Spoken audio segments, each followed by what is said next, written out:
Vamos lá, meus irmãos, vamos lá. Começando a nossa 7ª aula de Psicologia Pastoral. Já oramos, como é costume. Mais uma vez, boa noite, graça e paz. Graça e paz. Graça e paz. Boa noite, graça e paz a Graça e todos. paz. Amém. Continuando aqui sobre o tema, sobre a importância da psicologia pastoral, do Ministério de Aconselhamento, para cada um de nós e para aqueles que nós estaremos servindo. E eu quero lembrar a todos que as nossas aulas são gravadas. E há pouco eu até mencionava aos irmãos a minha alegria de ver como as pessoas elas têm participado do nosso podcast, dessas aulas.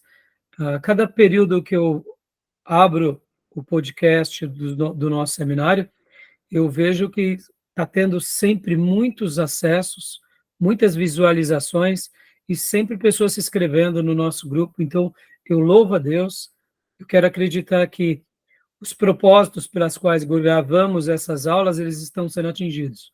Primeiro é para vocês mesmos, porque eu confesso que tem vezes que os assuntos se tornam tão interessantes, o debate nosso se torna tão rico, e eu não tenho dúvida que a gente, ao ouvir novamente, a gente aprende mais. O segundo propósito é para que outros irmãos de outras igrejas, denominações, possam também estar tendo o alcance dessas aulas, desses livros, desses temas, para que eles possam aprender o que é realmente a sã doutrina, ou pelo menos um seminário de linha ortodoxa. E o terceiro propósito também é, claro, é para que, quem sabe, no futuro, outras pessoas possam fazer esse curso por meio de EAD, né? Diferente de nós, que a nossa aula aqui ela é online, mas ela é híbrida em tempo real. Eu sei que essas matérias facilitarão para aqueles irmãos que, como aconteceu recentemente, o irmão lá do Japão, que ele estava fazendo o nosso módulo de hermenêutica. E lá do Japão ele mandou mensagens para mim, dizendo que já estava aplicando na igreja dele, já estava usando na igreja dele, e era um irmão brasileiro que trabalha lá no Japão, e eu fiquei muito feliz. Então, no caso dele, ele não é aluno do seminário, mas ele está sendo abençoado por essas aulas, então eu fico muito feliz. Agora, é claro, os irmãos que tiverem interesse de fazer o curso em EAD, aí sim temos uma estrutura que as pessoas assistem essas aulas. Primeiro elas têm que passar por um critério de avaliação, né, de recebimento, aí depois haverá todo um critérios, porque nosso propósito é formar obreiros aprovados e não dar diplomas apenas. Tá bom? Então, meus irmãos, vamos lá, nossa 7ª aula. Estou muito feliz, separei aqui muitos temas hoje com vocês. Hoje quero também estar falando bastante hoje sobre alguns distúrbios psicológicos, ou como eu gosto de chamar, né, de uma forma mais simples, viroses, mazelas, né? Hoje a gente vai falar um pouco sobre isso. Vamos estar trabalhando no livro-texto, no capítulo 4, vamos prosseguir e vamos debater. Assim como uma terapia, ela é bem espontânea, ela é bem livre, essas aulas aqui, elas têm esse propósito, de seguir um currículo, mas ao mesmo tempo de entrarmos em assuntos, em dúvidas, em incógnitas de cada um de nós e daquilo que os irmãos lembrarem, ou quem sabe for a realidade dos irmãos. Até porque cada um de nós estamos inseridos em famílias diferentes, em contextos diferentes, e é importante a gente também saber dessa realidade, porque, como eu disse, tem pessoas que sofrem de mais problemas emocionais do que outras, e famílias que estão sendo, eu diria, alvos direto e imediatos de fatores psicológicos e problemas e distúrbios mais significativos do que outros. Então, né, se sintam muito à vontade de fazer as perguntas, eu sabendo, eu respondo, não sabendo, a gente vai atrás, mas eu espero que tenhamos uma noite muito produtiva, tá bom? Meus irmãos, como é costume, vamos ler aqui o Salmo 19, versículo 13. Eu queria ler o versículo 13 apenas do Salmo 19. Irmão Gil, irmã Maísa, paz, sejam bem-vindos. Boa noite, gente. Graça e Graça paz. e paz. Graça e paz a todos. Quem achar o texto aí do Salmo 19, versículo 13, tenha a bondade de ler para nós, por favor. Pastor, estou com ele aqui. Por favor. Salmo 19, 13. Isso. Também guarda o teu servo dos pecados intencionais, que eles não me dominem. Então serei íntegro, inocente de grande transgressão. Joia. Alguém tem outra versão? Eu tenho. Por favor, Júnior. Também da soberba guarda o teu servo, para que se não assenhoreie de mim. Então serei sincero, ficarei limpo de grande transgressão. Joia. Olha só. Da soberba, né? Aqui dá uma ideia diferente. Pecados intencionais, aqueles que eu quero cometer, logo, pecados decorrentes dessa soberba. Eu tenho também uma outra versão aqui, que é a Almeida Recebida. Olha só o que ela diz. Também de pecados de presunção, guarda o teu servo, para que não se assenhoreiem de mim. Até esse termo, né? Assenhoreiem, um verbo não muito usual, né? Da ideia de senhorio, né? Senhor, de submeter. Assenhoreiem, né? De termos um senhor. Então ele está dizendo aqui, não faça com que a presunção seja o meu senhor. Isso. Ou que essas atitudes pecaminosas, baseadas na minha presunção ou na minha soberba, né, não me domine, né, dando essa ideia de que aquele que é o Senhor domina. E como a NVI, o pastor Johnny leu também, é muito interessante, guarda o teu servo dos pecados intencionais. É porque praticamos de forma consciente e plena. Eu queria gastar um minuto aqui nessa abertura. Davi, esse salmo é o salmo de Davi, é aquele salmo lindíssimo que ele fala sobre a criação, né? Os céus declaram a glória de Deus e o firmamento proclama a obra de suas mãos. E aí ele vem falando da criação. E aqui nós, no último bloco, na última aula, né? Ou melhor dizendo, no sexto dia de aula, nós falamos muito sobre a revelação natural e falamos sobre a revelação especial. Então, Davi aqui, ele está falando do quê? Ele está falando da revelação natural. E o próprio Salmo de Davi, aqui no Salmo 19, do versículo 7 em diante, ele fala, a lei do Senhor é perfeita e revigora a alma. Os testemunhos do Senhor são dignos de confiança e tornam sábios os inexperientes. E depois ele começa a falar do amor que ele tem à palavra de Deus e mostra que ela é mais preciosa do que o ouro e ela é mais desejável do que tudo para ele. E por último ele fala da soberba, ele fala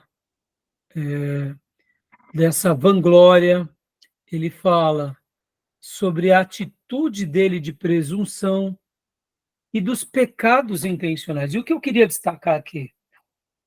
Eu queria destacar esse lado consciente de Davi.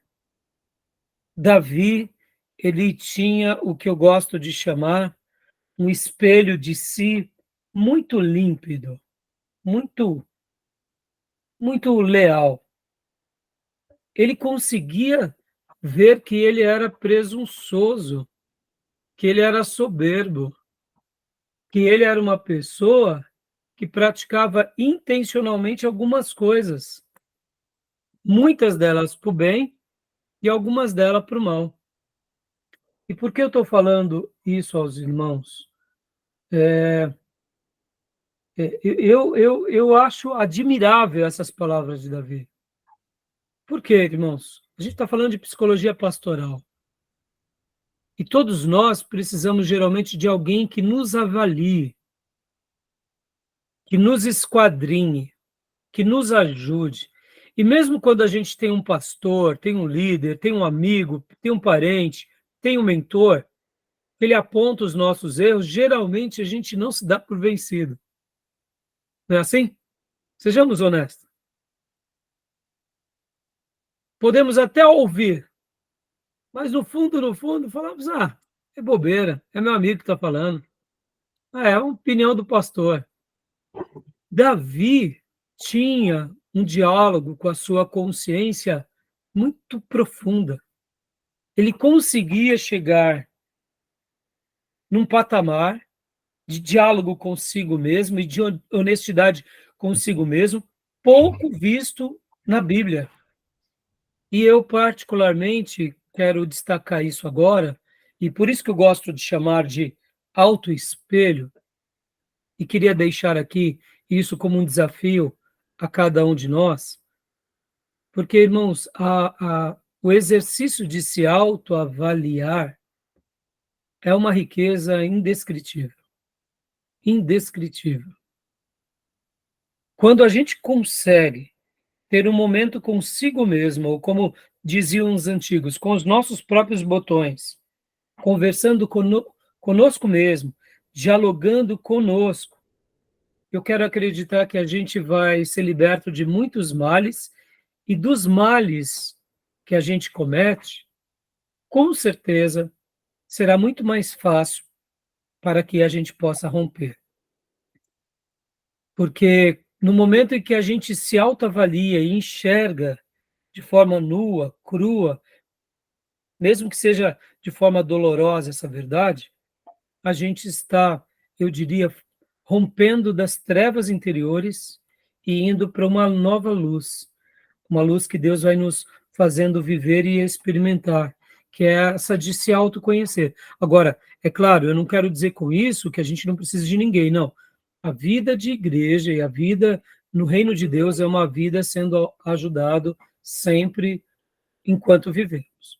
Mas eu quero acreditar que esse é um segredo que alguns desfrutam e que, por essa razão, eles crescem com mais facilidade diante de Deus e da vida.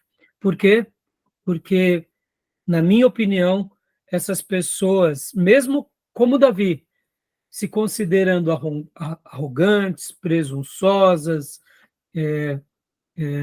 se considerando uma pessoa, como a gente viu, né?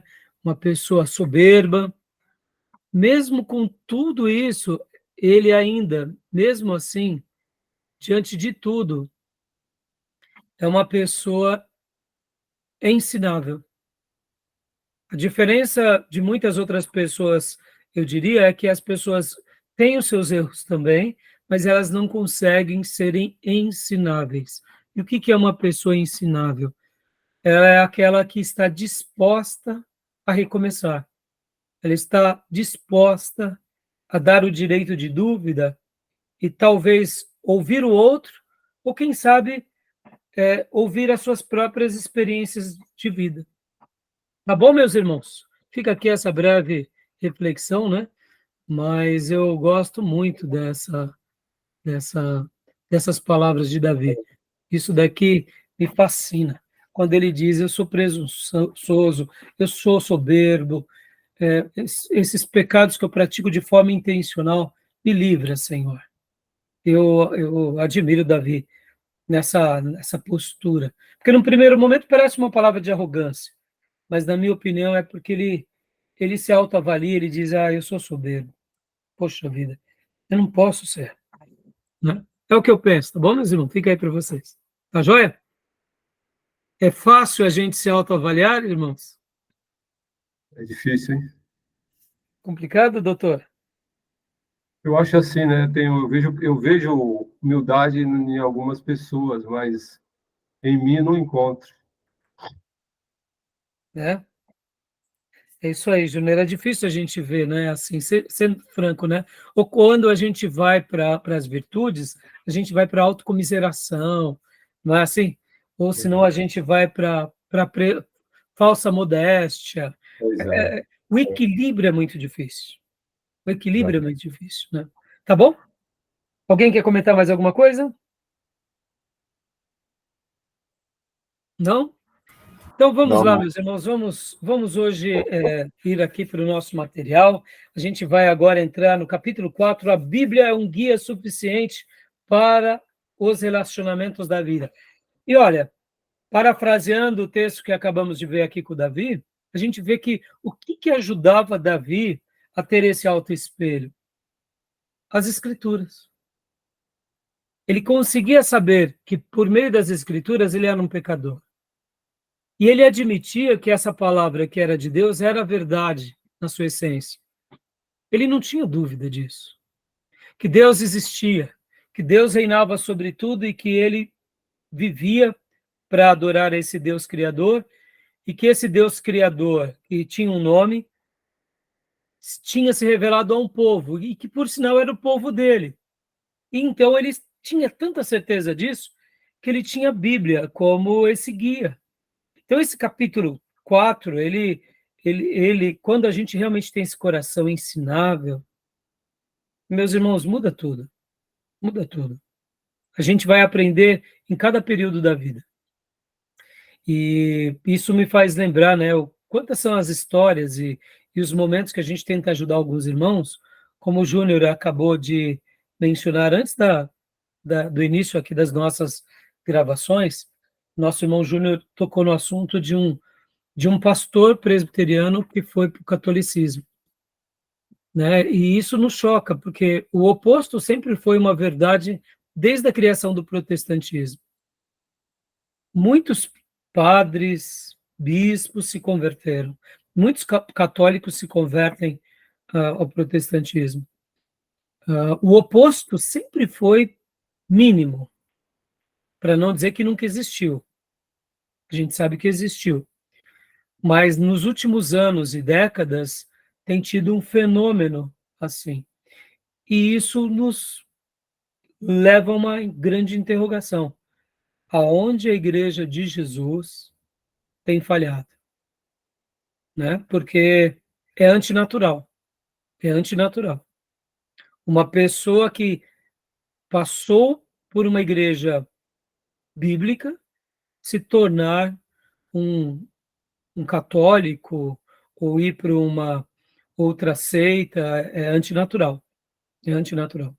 Então, é que a gente possa pedir para Deus nos ajudar, para que a gente possa fazer como Davi, né? Ter a Bíblia como o nosso livro de suficiência e que ele possa ser o nosso guia para nos conduzir no aconselhamento e na vida, não é?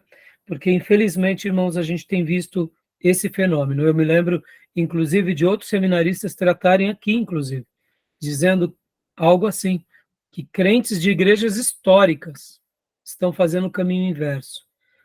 Se falássemos de um neopentecostal, nenhum problema, porque, afinal de contas, muitos neopentecostal nem se converteram. Mas de igrejas históricas, de igrejas bíblicas, isso nos choca. Não é verdade, irmãos? Verdade. Que a gente possa ter esse autoespelho de pedir, Deus nos ajuda e nos mostra onde a gente tem errado. E sem se alongar no assunto, porque não é o tema de hoje, eu quero acreditar que um dos nossos erros, e aqui falo como igreja, né, me enquadro nesse princípio, porque fazemos parte da igreja, é esse evangelho triunfalista e esse evangelho soberbo. E então, muitas pessoas têm visto que o povo de Deus tem se tornado um povo de Deus triunfalista, raso, soberbo, que busca prosperidade, que busca essas coisas tão vazias dessa vida. Isso é uma praga que se estabeleceu entre nós, no Ocidente, né? E a gente tem que pensar muito sério sobre essa questão e tem que voltar às bases da igreja primitiva. Porque aí a gente olha pastores que se enveredam por uma vida de marajá, por um discurso triunfalista, quando não se enveredam para a política, usufruindo da massa que é o seu povo para se promover na política, e de repente a gente vê padres e freiras que fazem voto de castidade, votos de pobreza, né? E as pessoas elas ficam olhando e falando, mas quem está certo, quem está errado? Então, que Deus nos ensine, viu, meus irmãos? E que a gente não seja seduzido aí por nenhuma onda desse mundo, nenhuma, né, nenhum movimento aí que tanto tem escravizado o povo de Deus, né? E a prosperidade é um Deus invisível que encabeça isso, tá bom? Vamos lá, meus irmãos, então. Querem fazer algum comentário, meus irmãos? Ô, pastor, entrando um pouquinho no assunto que o senhor falou aí desse pastor dos cristãos que estão fazendo o caminho inverso, eu acredito assim, e aqui não quero fazer nenhum julgamento, né? Claro que cada caso é um caso, mas eu acredito que, assim, por ler as escrituras, a gente sabe que o pecado gera morte, né? Sim. E aí essas pessoas enfiadas em pecados acabam que ficam suscetíveis novamente a todo esse sistema pagão outra vez, porque ficam totalmente cegos novamente. Eu acredito que seja por isso que eles acabam trilhando esse caminho inverso aí, voltando ao erro, né, a seguir a escuridão. Acredito que seja Não, por isso. não tenha dúvida, Gil, mas você sabe, Gil, vamos pegar só um exemplo, vamos pegar aqui a geração de Wesley e de Whitefield. Wesley não era uma pessoa materialista, né? Whitefield. A igreja naqueles dias não era uma igreja triunfalista, né? Pode ver que um dos princípios de Wesley era o que? Uma vida de modéstia.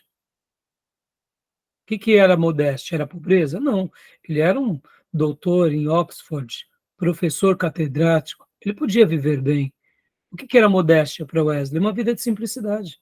Pode ver, o evangelho hoje, o povo de Deus no mundo, principalmente no Ocidente, simplicidade e modéstia não combina mais com o protestantismo, concorda? Então, na minha opinião, isso é um erro, né? Agora, o que você falou é fato, é pecado, mas perceba que o pecado entrou pelas frestas das nossas portas e janelas e está entre nós, por exemplo, essa questão também hoje, por exemplo, do cristão com a política, né? Pode ver quantos pastores, líderes de denominações, têm se tornado candidatos. Então, quer dizer, trocou-se os valores, né? Nos dias de Wesley não era comum. Podia até ter, mas eram as exceções. Hoje a exceção virou regra e a regra virou exceção. Mas tudo isso é pecado, né?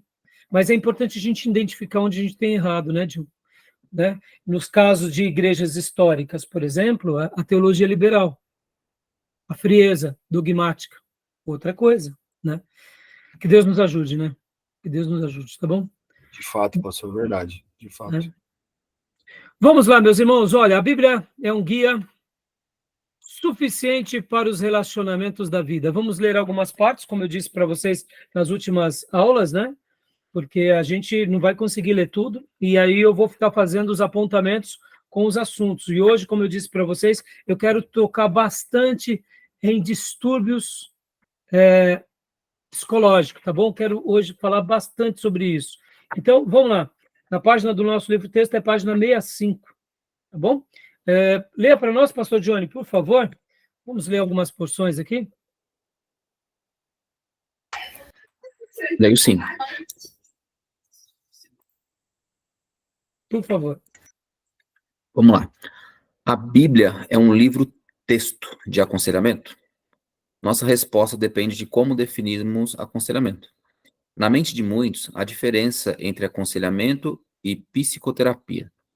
O aconselhamento, diriam alguns, trata exclusivamente daquilo que se refere ao aqui e agora, tentando ajudar as pessoas a lidar com a vida de maneira mais eficaz, oferecendo apoio caloroso e conselhos sábios. Aptidões interpessoais como empatia, autenticidade e capacidade de esclarecer, combinadas com sensibilidade e bom senso, são ferramentas necessárias. A psicoterapia é Dá bem uma diferente. pausinha para a gente, pastor. Deixa eu só falar Vai. uma coisa aqui, irmãos, importante, né? Aconselhamento e psicoterapia. O que seria essa palavra, psicoterapia? Psicoterapia, na realidade, pode ver que o nome, né? Psico e terapia, são duas palavras gregas. Terapia é curar, e psico é mente, né? Então, é como processar um tratamento de cura, como exercitarmos o processo de cura. numa mente adoecida, ou seja, em alguém que está sofrendo de algum mal, né? Então, assim, segundo aqui o nosso autor e os especialistas, a gente vê uma diferença, né? E a gente vai trabalhar um pouco aqui nessas questões mais detalhadamente agora, lendo o texto. Só que deixa eu fazer aqui até alguns apontamentos, já falando um pouco sobre esse livro, que é o livro do Myers, né? Deixa eu só mostrar aqui rapidamente para vocês, que é Introdução à Psicologia Geral.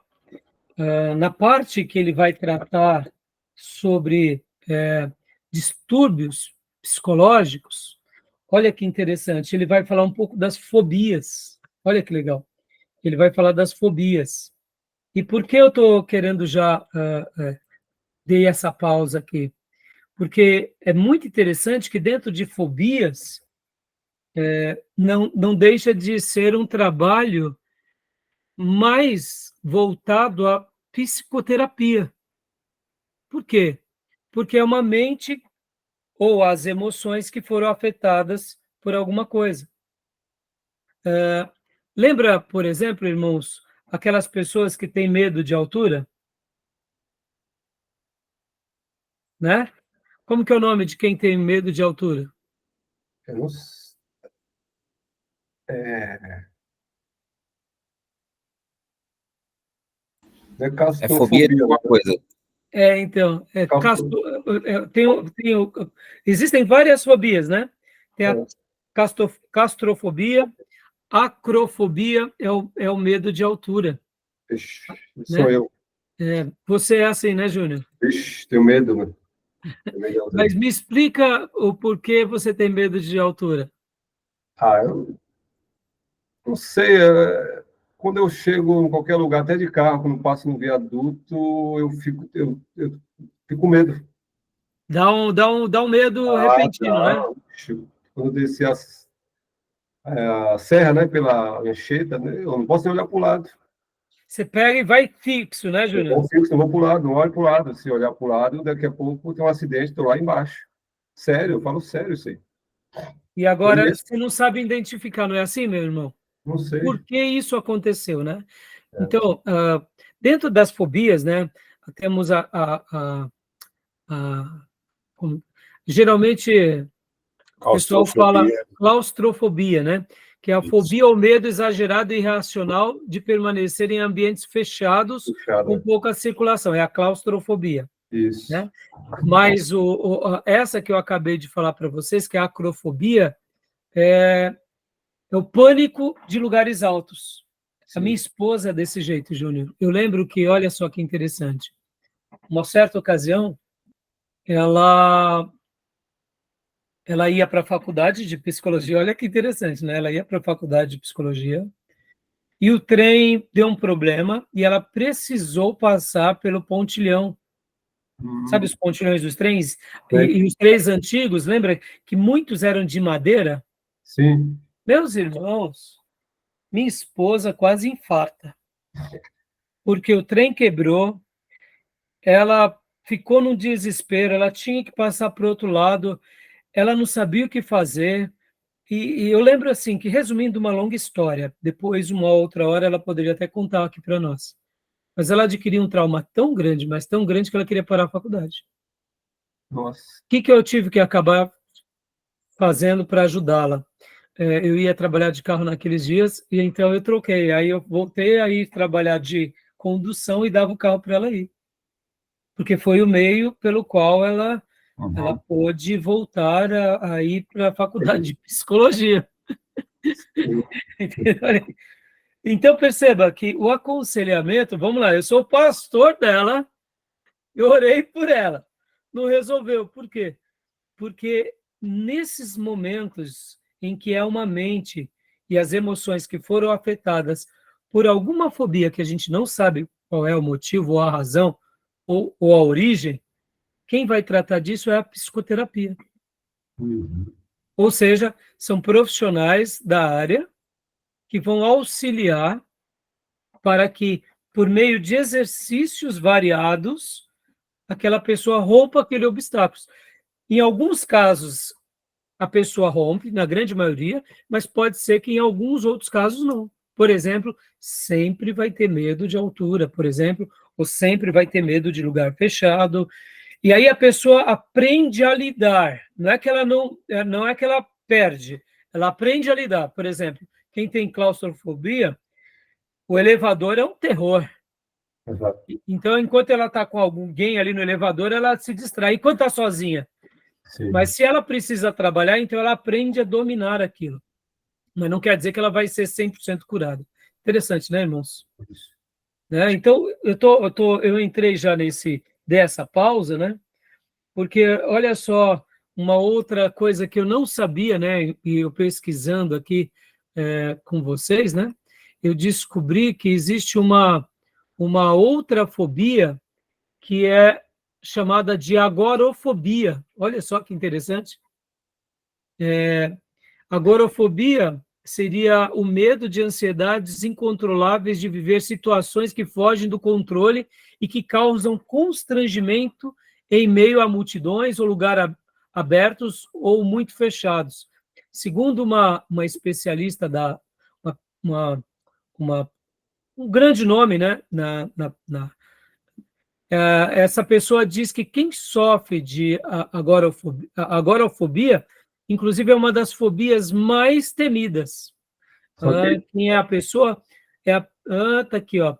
Doutora Luciana Siqueira, psiquiatra do programa de ansiedade do Instituto de Psiquiatria, em São Paulo, diz que a agorafobia talvez seja o tipo mais comum dentre as fobias específicas, o medo de...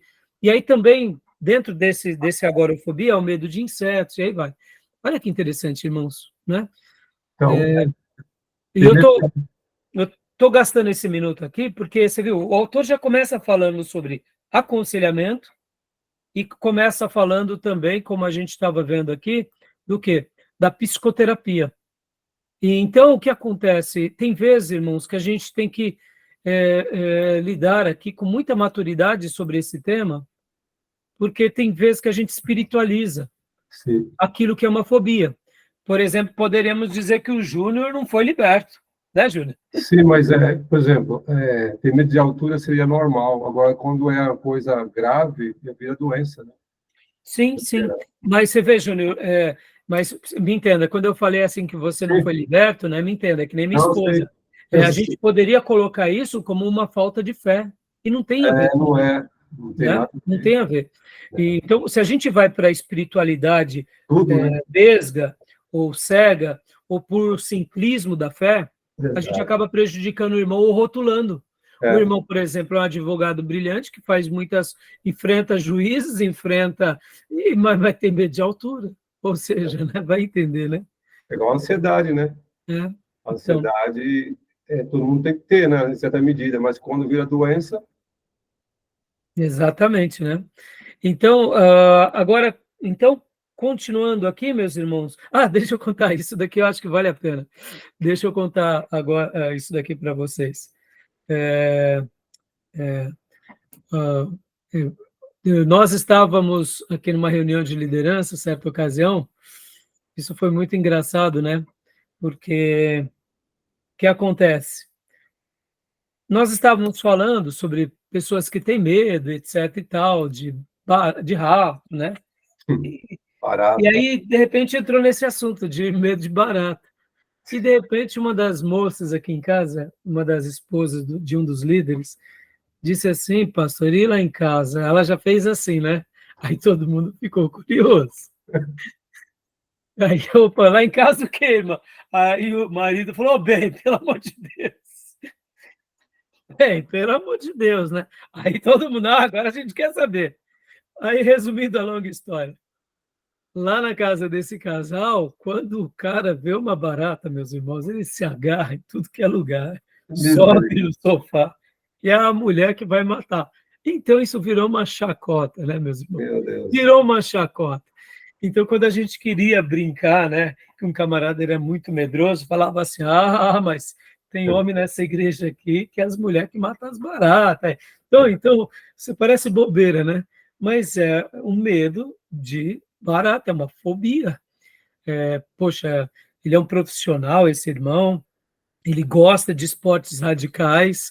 Para vocês terem uma ideia, esse irmão, ele era skatista, irmãos, ó, pensa, skatista é um negócio complicado, né? Toma tombo, se machuca, mas quando viu uma barata, viu?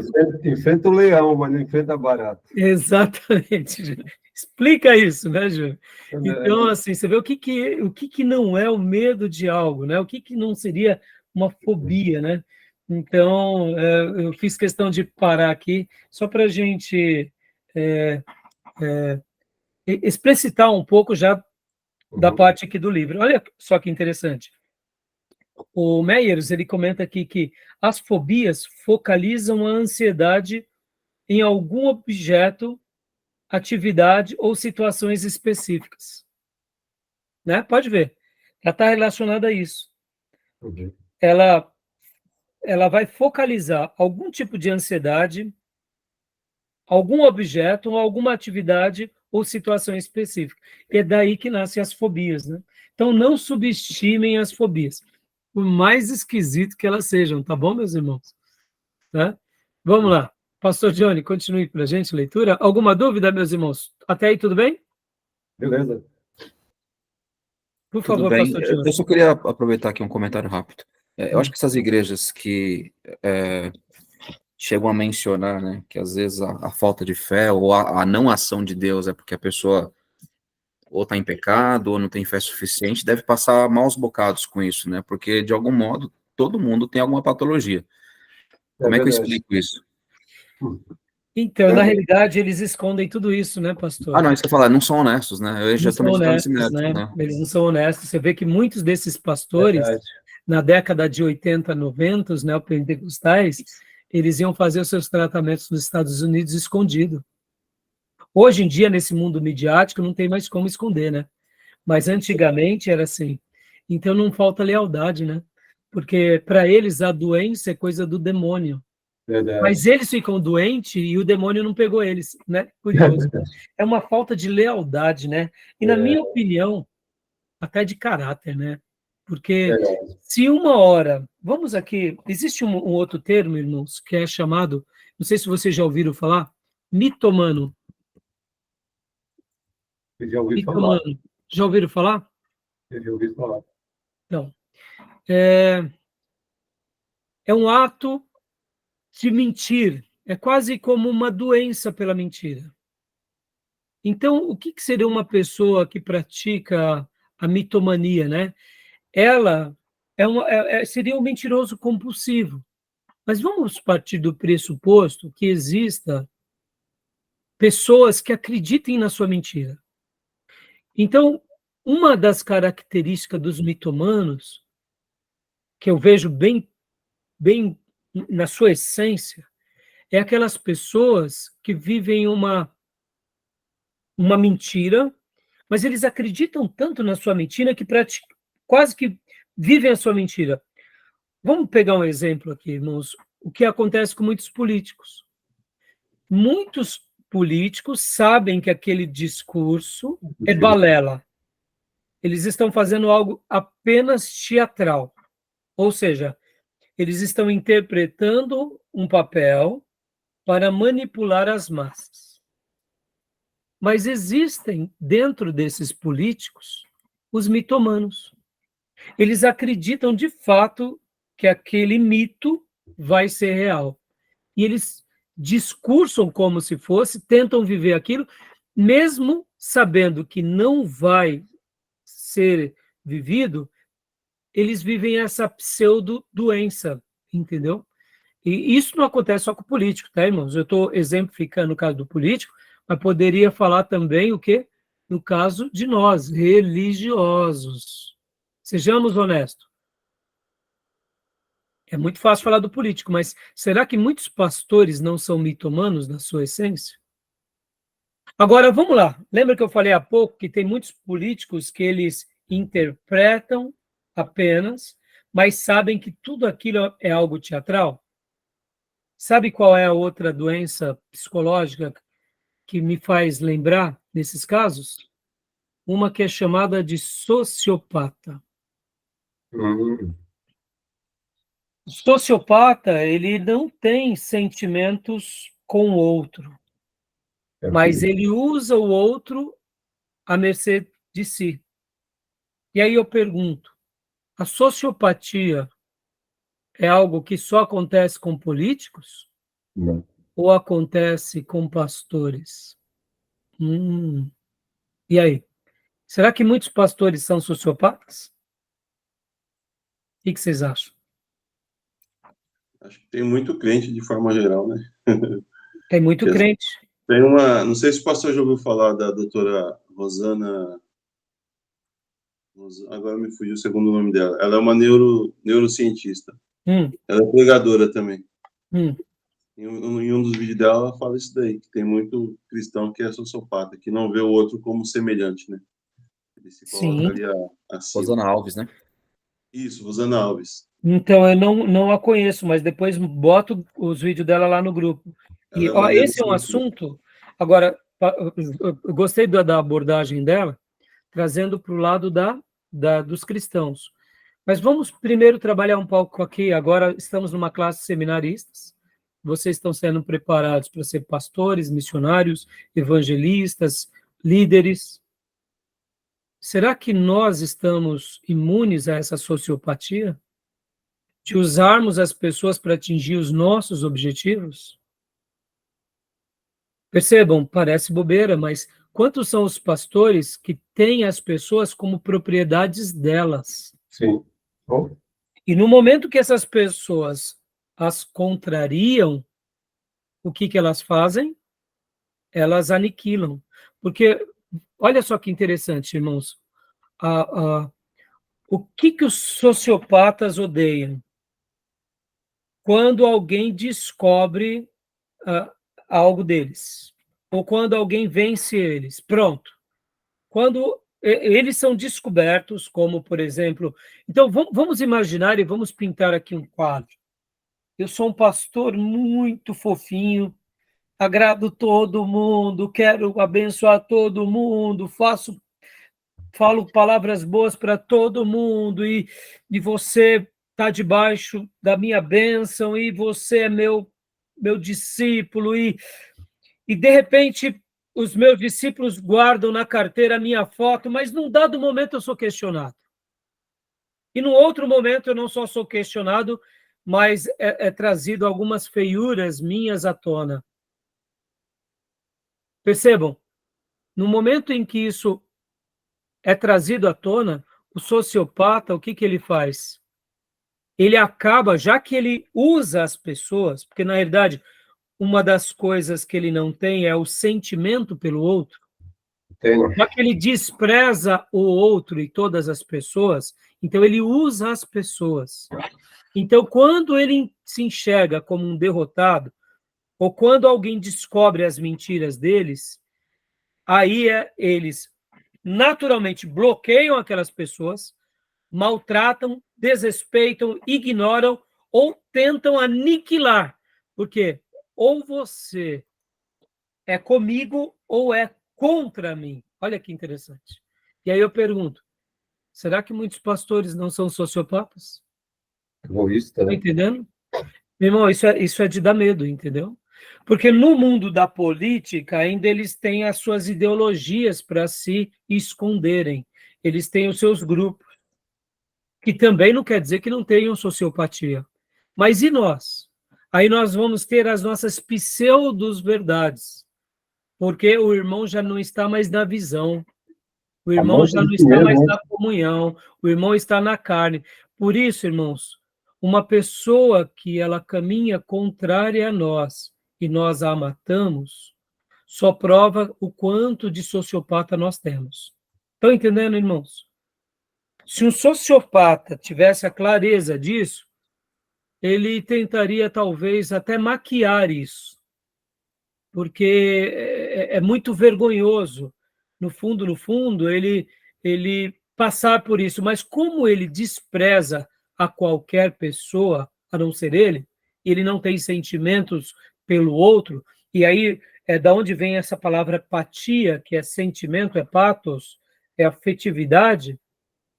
Ele usa do sócio, ou seja, do coletivo, e é por isso que muitos líderes, quando eles se enveredam para a tirania, é só uma demonstração do que? Da sua sociopatia. Interessante, né, irmãos? Porque um líder legítimo, irmãos, ele vai ser contrariado, ele vai ser negado, ele vai ser muitas vezes humilhado, ele tem que saber viver nessa realidade. E ele vai ter que saber respeitar o outro, que é o seu opositor. Interessante, né? Será que esse perfil se encaixa em 2 Timóteo 3, amante de si mesmo? Claro, totalmente, Júnior, totalmente. Lembra que na quarta aula, ou melhor, na quinta aula, eu falei que eu escrevi um texto para vocês e que eu não li até hoje? Eu vou ver se hoje eu leio esse texto, no final da aula. Porque tem a ver um pouco com esse princípio social que vai aflorando. Lembro que na sexta aula, na semana passada, eu falei sobre a geração de Hitler e os nazistas, e eu até mencionei também sobre os vikings, e depois mencionei também sobre os assírios, que eles eram cruéis, e eu perguntei, eles são frutos do meio? Então, eu particularmente quero acreditar, já antecipando um pouco do meu texto, que todos nós temos muitas desvirtudes em nós. Nós não temos noção dos nossos defeitos, das nossas mazelas. Mas numa sociedade mais corrupta, se aflora com mais força essas desvirtudes. Seria mais ou menos aquilo que acontece numa guerra. Nós não sabemos o nosso lado animal até que a gente seja colocado ali na trincheira da guerra. Na hora que a gente for colocado numa trincheira da guerra, nós de verdade nos encontraremos com o nosso lado animal, na sua essência. Ou, quem sabe, com o lado humano, que a gente também desconhece. Porque, enquanto a gente vai vivendo no dia a dia, a gente tenta lutar com tudo isso. Qual é a diferença, irmãos? Lembra que nas últimas... eu venho falando muito sobre um termo dos neuróticos e dos psicóticos. Todos nós lutamos contra romper obstáculos. Ninguém quer romper obstáculo. O que é a pessoa normal? É que ela não passa daquele princípio de normalidade. E o que é o anormal? É aquele que passa do princípio da normalidade. Então, essa é a diferença do são e para os loucos, entendeu? É muito interessante essa questão, né? Porque muitas vezes a gente fala assim, não, eu sou normal. De fato, por quê? Porque a gente não passa do limite da normalidade. Mas pode ser que tenhamos pessoas entre nós, que são pessoas que têm problemas profundos na sua psicologia, mas eles também não passam. Então, eles são vistos como normais. E o que é o louco? O louco é aquela pessoa que rompe as barreiras da normalidade. Por isso que ele é visto como um louco. Porque ele não tem o que na psicologia a gente chama a barra, que seria a barra do recalcamento, né? Todos nós temos uma barra, irmãos. Por exemplo, por que nós não saímos nus na rua? Porque ninguém quer ficar expondo as suas intimidades. E por que o louco sai nu? Porque ele não tem essa barra, ele não tem esse critério dentro dele de que para ele aquilo é normal. Ele passa pela barra sem perceber. Ou seja, sabe quando a gente está muito nervoso, que de repente fizemos uma besteira e depois a gente para, meu Deus, me perdoa bem, me perdoa filho, me perdoa amigo, eu não devia ter tratado assim. Ou seja, naquele momento de explosão, a gente passou aquela barra. Mas por que a gente volta atrás? Porque a gente não quer continuar rompendo essa barra. É a barra do recalcamento, que os psicólogos chamam. Entendeu? Então, é muito interessante, tá bom? Beleza, pastor Johnny, eu acho que eu peguei uma direita, uma esquerda, não sei se eu ajudei, se eu respondi. O que você tinha perguntado mesmo, pastor? Na verdade, acho que até uma constatação, né? Esses pastores, líderes que se colocam numa posição de superioridade, né? Eles são sempre santos, nunca conseguem identificar nas suas mazelas alguma deficiência, e aí aqueles que têm alguma dificuldade falam, tem demônio, ou falta de fé, e etc. Então, esses sempre vão ter problema, né?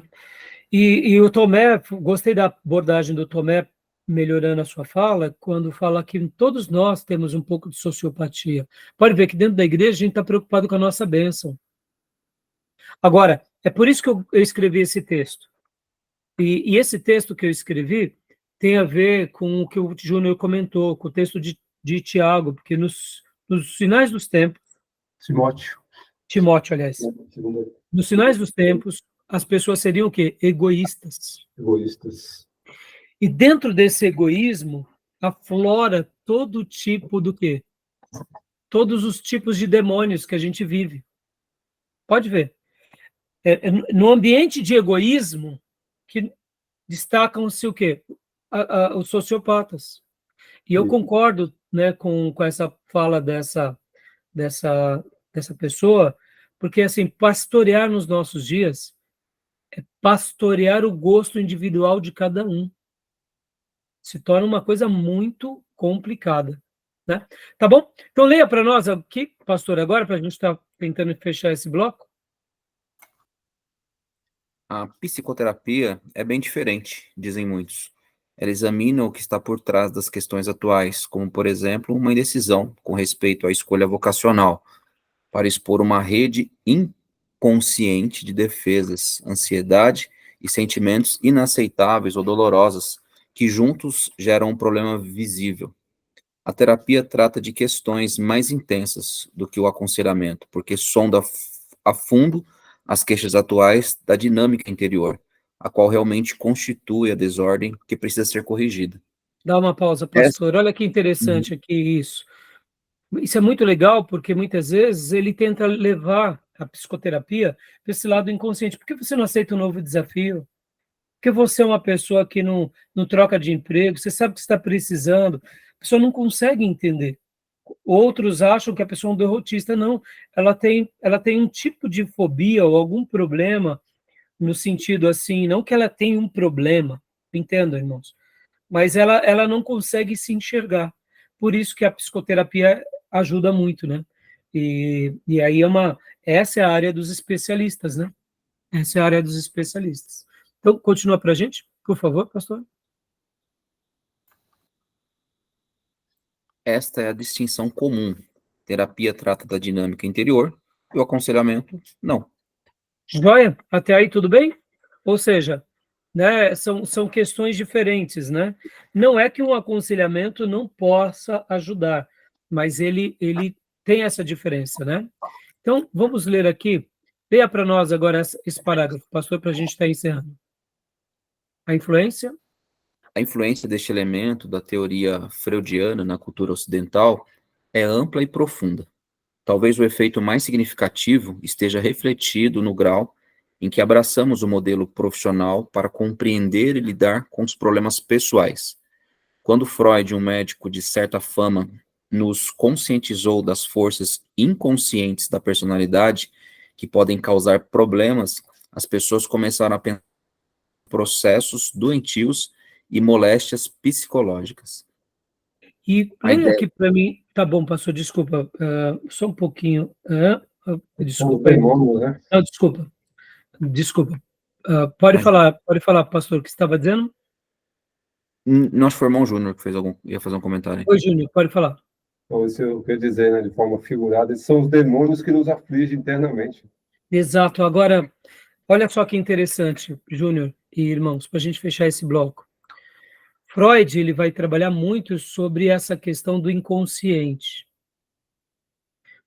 E essa questão, ele vai falar mais ou menos o seguinte: todos nós temos o nosso eu, esse que nós vivemos diariamente, o eu inconsciente. Como eu disse na última aula, em certa medida ele não está errado, porque nós somos um espírito, temos uma alma e habitamos num corpo. Então eu poderia dizer que nós somos um espírito e uma alma com corpo. Em tese é isso que acontece conosco. Agora, Freud, ele vai trabalhar, ele vai cientificar aquilo que a Bíblia trabalha, aquilo que a Bíblia ensina sobre essa questão do espírito, da alma e do corpo. Por outro lado, quando ele começa a trabalhar mais nesse lado inconsciente, ele começa a ver, de fato, que muitos problemas e muitas doenças se dá por causa dessa questão lá atrás, ou seja, do que nos aconteceu e que nos afeta até hoje. Ao mesmo tempo, algumas coisas que nos afetam, nós não temos percepção. Por isso que a terapia acaba sendo algo benéfico.